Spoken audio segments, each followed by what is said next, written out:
Bismillahirrahmanirrahim. Assalamualaikum warahmatullahi wabarakatuh. Halo semuanya, perkenalkan nama saya Edi Samsul Ma'arif, mahasiswa dari STT FSI Tasikmalaya. Di sini saya akan menjelaskan mengenai artificial intelligence atau kecerdasan buatan. Di sini saya menjelaskan materi mengenai kecerdasan buatan untuk memenuhi tugas dari mata kuliah kecerdasan buatan. Oke, kita langsung saja.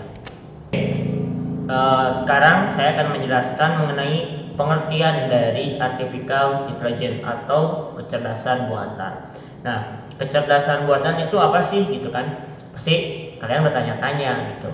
Kecerdasan buatan atau artificial intelligence adalah simulasi dari kecerdasan yang dimiliki oleh manusia yang dimodelkan di dalam mesin dan diprogram agar bisa berpikir seperti halnya manusia. Jadi konsepnya adalah kecerdasan buatan ini adalah mesin yang diciptakan untuk menirukan sebuah manusia atau seorang manusia. Nah, di mana manusia cara berpikir, lalu cara manusia belajar, mendengarkan. Nah, itu diterapkan nantinya di dalam sebuah mesin atau robot. Sedangkan menurut McLeod dan Scale, kecerdasan buatan adalah aktivitas penyediaan mesin seperti komputer dengan kemampuan untuk menampilkan perilaku yang dianggap sama cerdasnya dengan yang ditampilkan oleh manusia. Nah, jadi kesimpulannya, pengertian dari kecerdasan buatan itu adalah mesin yang dibuat untuk semirip mungkin sama dengan manusia. Dari mulai learning, dari mulai cara mendengarkan atau belajar, cara berbicara seperti itu. Oke, kita lanjutkan.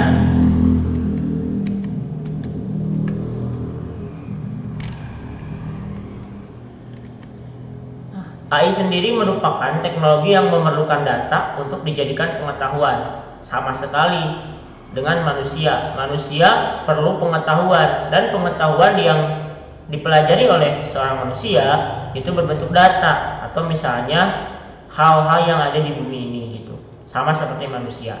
AI membutuhkan pengalaman dan data supaya kecerdasannya bisa lebih baik lagi. Poin penting dalam proses AI adalah learning, reasoning, dan self correction. AI perlu belajar untuk memperkaya pengetahuannya. Proses belajar AI pun tidak selalu disuruh oleh manusia, melainkan AI akan belajar dengan sendirinya berdasarkan pengalaman AI saat digunakan oleh manusia. Nah, jadi kecerdasan buatan ini sama persis sama dengan manusia gitu. Jadi mesin yang akan diciptakan itu nantinya adalah untuk belajar. Lalu untuk bagaimana cara dia berpikir supaya sama seperti manusia, sehingga pekerjaan-pekerjaan yang dilakukan oleh manusia itu dapat dikerjakan oleh mesin tersebut gitu. Nah, menarik nih. Kenapa? Karena apa yang dikerjakan oleh mesin itu kan sama dengan manusia. Lalu manusianya kerja apa dong? Nah, ini sangat berkaitan erat sekali. Mengapa kita perlu memperdalam lagi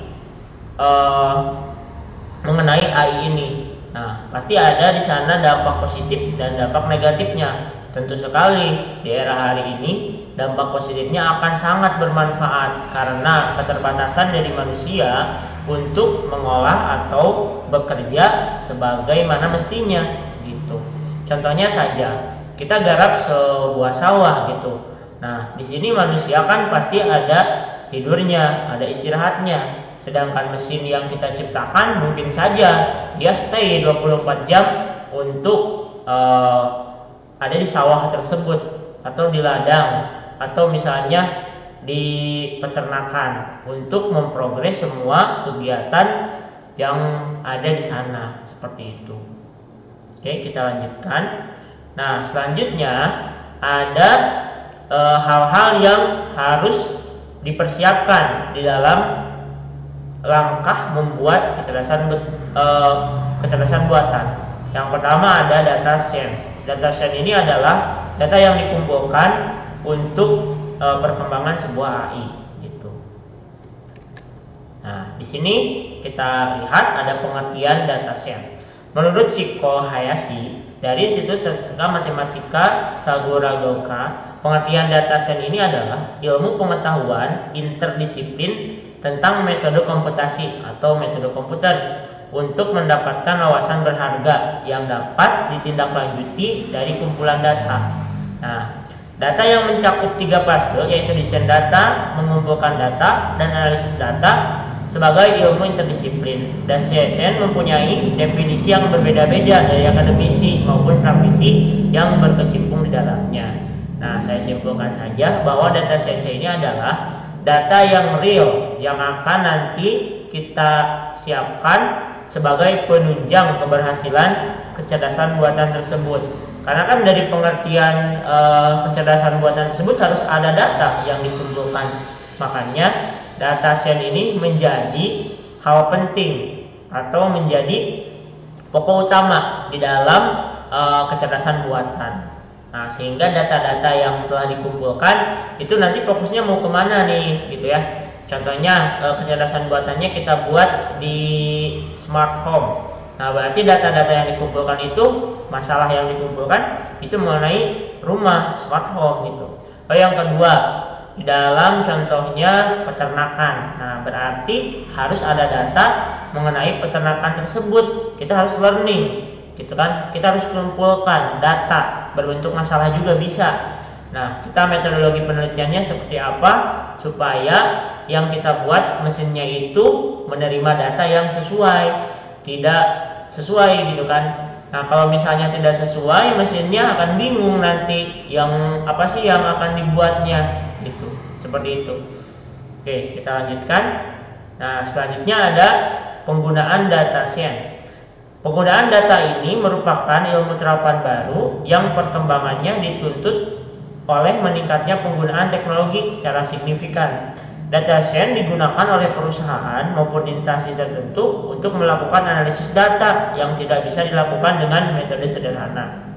Misalnya, marketplace Tokopedia memerlukan suatu pengetahuan yang dapat melakukan analisis data penjual dan pembeli di platform mereka.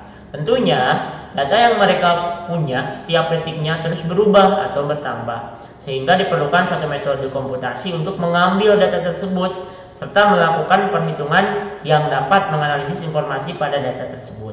Disinilah peran data science dalam pemenuhan kebutuhan suatu perusahaan atau instansi. Nah, jadi data yang dikumpulkan ini sangat berpengaruh sekali dengan apa yang nantinya akan dibuat oleh kecerdasan buatan. Di sini ada contohnya. Seperti kita saja sehari-hari bermain Facebook. Kita di sana bisa mengupload video, menambahkan cerita atau live streaming dengan menggunakan filter-filter yang disediakan oleh Facebook.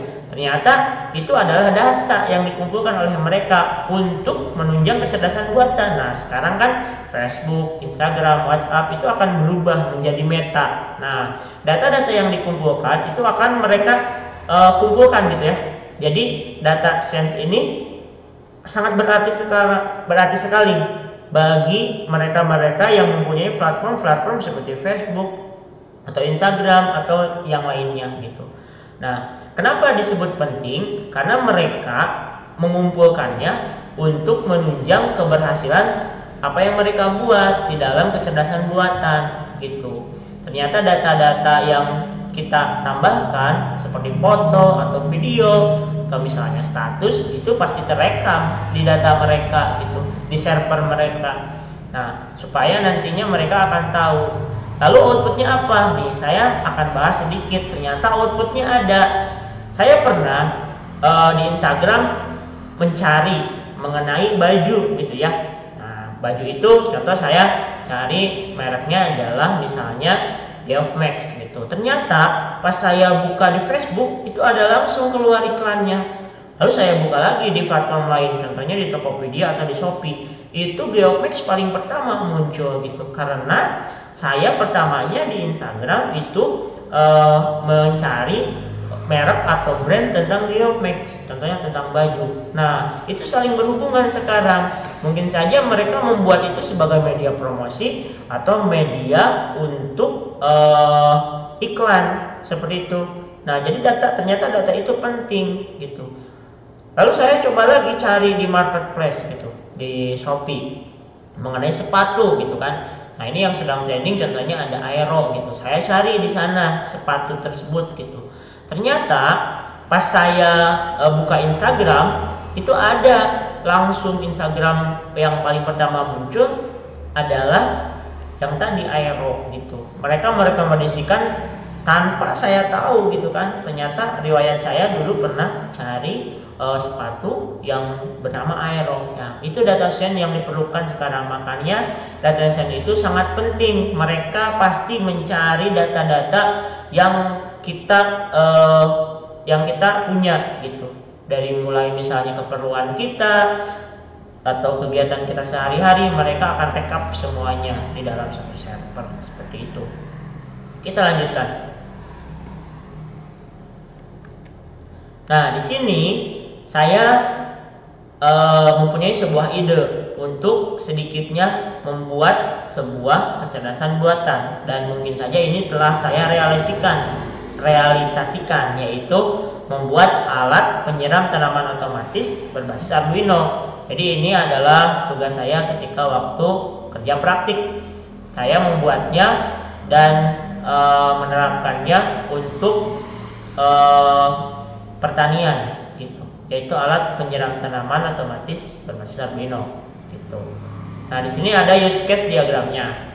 Pertama, di sini ada sebuah orang gitu ya. Nah, ini contohnya adalah orang yang akan menyiram tanaman. Nah, lalu saya bagi menjadi dua bagian. Pertama, di sini ada platform untuk aplikasinya, software dan hardware-nya. Oh, di sini ada tanamannya.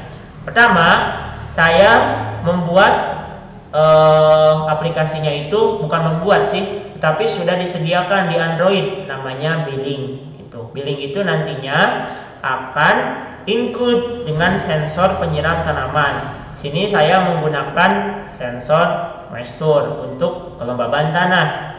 Nah, lalu saya coding dulu nantinya. Saya masukkan sebuah coding ke Arduino-nya. Maaf, di sini saya bukan menggunakan Arduino, lebih tepatnya menggunakan ESP8266. Di mana bedanya adalah kalau misalnya Arduino harus memakai WiFi lagi, kalau ESP8266 sudah tersedia WiFi-nya tersebut. Jadi saya memanfaatkan WiFi tersebut untuk menghidupkannya lewat Android dengan aplikasi Billing tersebut. Aplikasinya ada kok di Play Store, jadi kita tinggal download saja aplikasi tersebut. Nah, lalu selanjutnya tanaman ini nantinya akan mendeteksi si tanah tersebut, apakah tanahnya kering, lembab atau basah gitu. Lebih tepatnya kita akan next. Nah, ini adalah skema alatnya. Skema alatnya di sini ada beberapa alat yang saya gunakan. Pertama ada pompa air, ya fungsinya untuk memompa air yang nantinya disiram untuk tanaman. Yang kedua, saya menggunakan sebuah baterai. Ya, di sini baterai ini untuk menghubungkan juga ke relay. Nah, di sini relay saya menggunakan relay untuk apa relay ini? Relay ini fungsinya untuk menghidupkan dan mematikan si pompa ini. Nah, lalu yang sebagai otaknya atau sebagai mainboardnya itu adalah ESP8266 sebagai board utama di dalam skema ini atau di dalam alat ini. Nah, selanjutnya di sini ada sensor moisture. Nah, sensor moisture ini untuk mendeteksi kelembaban tanah. Nah, lalu di sini ada Android atau aplikasinya yang saya tadi sebutkan, yaitu menggunakan Billing. Billing ini sudah tersedia, jadi saya tidak membuatnya. Kalau kalian ingin membuatnya, itu ada yang namanya Firebase. Jadi Firebase itu, jadi kita membuat sendiri pola aplikasinya, yaitu berbentuk Android, tetapi tidak memakai Android Studio, tapi ada Firebase. Itu ada kok di websitenya seperti itu. Nah, kenapa saya menggunakan Billing? Ini mempermudah saya gitu ya. Kenapa harus gunakan yang susah gitu kan kalau ada yang mudah. Nah, gitu. Tapi kalau kalian mau lebih expert lagi bisa menggunakan Firebase. Nah, di sini pertama device-nya itu ada rangkaian yang harus kita serikan atau kita pasangkan. Misalnya sensor moisture, di sini ada relay, ada port device, ada port ESP8266, VCC sama 3v3, ground sama ground gitu kan. Nah, VCC sama 3v3, ground sama ground gitu. Nah, di sini tenang saja, sudah ada nama-namanya yang ada di papan utama atau di ESP8266 ini. Jadi kalian rangkaiannya kalau mau buat, contohnya kalian ingin ada tugas gitu kan dari mata kuliah di kampus masing-masing, itu boleh melihat skema ini. Karena sekarang sudah banyak juga referensi dari YouTube atau dari Google untuk membuat alat ini gitu. Kalian mungkin tinggal mengembangkannya, ide apa saja yang belum ada supaya alat ini terrealisasi lebih jauh lagi seperti itu. Ya, jadi ini skema alat yang telah saya buat. Gitu. Nah, mungkin itu saja yang saya bisa jelaskan kepada rekan-rekan semua mengenai kecerdasan buatan. Ternyata semakin majunya zaman gitu ya, kemajuan zaman semakin pesat, itu orang-orang terutama mungkin saya yang berada di jurusan teknik informatika itu banyak sekali perkembangan-perkembangan mengenai sistem informasi atau kecerdasan buatan atau misalnya teknologi-teknologi terbaru yang memang dikhususkan untuk mempermudah pekerjaan manusia. Bahkan orang-orang di zaman sekarang sudah mempunyai profesi di bidang itu, contohnya sebagai programming gitu kan, sebagai data science itu orang yang berkecimpung di dalam data, atau misalnya contoh sekarang kan sedang ramai-ramainya marketplace, jadi orang-orang itu bekerja untuk misalnya jadi admin atau jadi back end, front end untuk misalnya mengatur di Tokopedia tersebut gitu. Jadi mudah-mudahan apa yang kita buat mengenai kecerdasan buatan ini tentunya bermanfaat untuk kemajuan zaman gitu, terutama untuk banyak kan sekarang di kecerdasan buatan itu contohnya untuk mengurangi dampak sampah gitu kan yang berlebihan. Si sampah tersebut mereka daur ulang contohnya menjadi apa, itu sangat bermanfaat sekali, terutama yang saya tekankan mengenai kebersihan gitu kan, sampah terutama, atau kesehatan. Nah, pasti akan ada banyak gitu kan di dalam dunia kesehatan yang menggunakan kecerdasan buatan, terutama sekarang lagi musim Covid gitu ya. Kemarin-kemarin banyak mahasiswa yang membuat mengenai penelitian tentang kesehatan gitu. Jadi orang-orang itu semakin kesini mempermudah pekerjaan kita, mempermudah dan sehingga kita tidak perlu banyak mengeluarkan tenaga untuk pekerjaan tersebut karena dibuatnya kecerdasan buatan.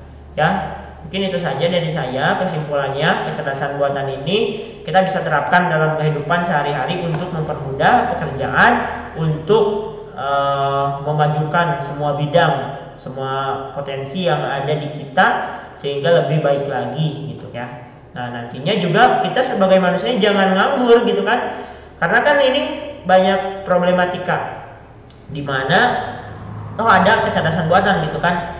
Nah, tetapi manusianya kan mau jadi apa gitu kan, digantikan sama mesin. Nah, berarti manusia juga harus berpikir kembali bagaimana secara konsepnya secara luas supaya kita itu tidak tergantikan oleh mesin, karena kan mereka kita buat juga, lalu pengangguran mungkin akan lebih banyak gitu. Berarti itu adalah PR kita masing-masing gitu. Tetapi saya ketahui bahwasanya saya percaya untuk kecerdasan buatan itu mempermudah pekerjaan manusia. Sekian dan terima kasih. Saya Gisam Somari. Assalamualaikum warahmatullahi wabarakatuh.